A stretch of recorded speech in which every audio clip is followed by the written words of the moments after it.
youngsters just getting ready to get over that hump in the bullpen. And then our offense, and I think it's always fun in the sense that part of the fun of being a general manager is also that you get second guessed a lot. Because everybody knows more than you as an organization. But it's fun because we have changed our club a little bit. We've got a little more athleticism, a little more defense. Probably not as much power, but still a lot of offense and good hitters. And then the most frequently asked question I get asked now is, well, where's all your power going to come from? And I said, well, you keep asking me that you want me to get more athletic and be better defensively. It's kind of hard to do all of that at one time because those guys that hit 30 homers and steal 30 bases and win gold gloves, they're in Cooperstown, and you can't have a whole team like that.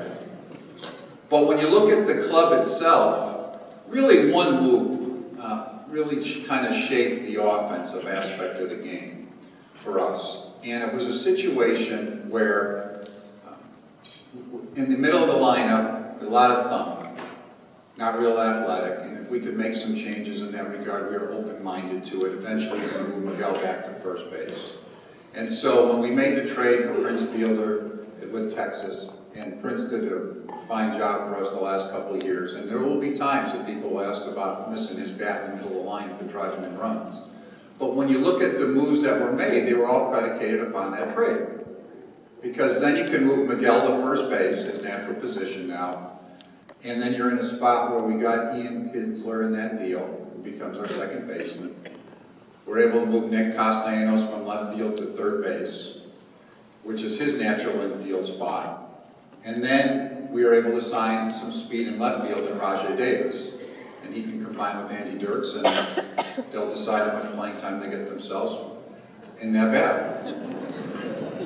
And that's always fun. That's part of the game. It's always interesting. And I think the players all know that. But when you look at the rest of it, we still have Torrey Hunter in right field, Austin Jackson in center, Andy's back in left field. We're in a spot where Victor Martinez is our DH, Alex Avila, our catcher. And then last year we made the move to sort of change our defensive look at shortstop. We acquired Juan Iglesias, or Jose Iglesias, I should say, Jose Iglesias from Boston. So when we made that move, we were in a position where all of a sudden the look of our club changed. So you have the athleticism, you have the defense, and you're in a position where the look of the team is different. I think our team has a chance to again go into the year, win a divisional crown, and win a world championship.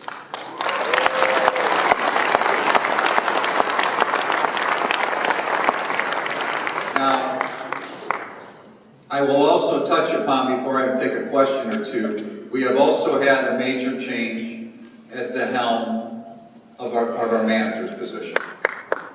And before we go to the new one, I also just want to tip my cap, because when you have an individual that steps down, that to me is a Hall of Fame manager like Jim Leyland, you at least tip your cap and thank him for everything.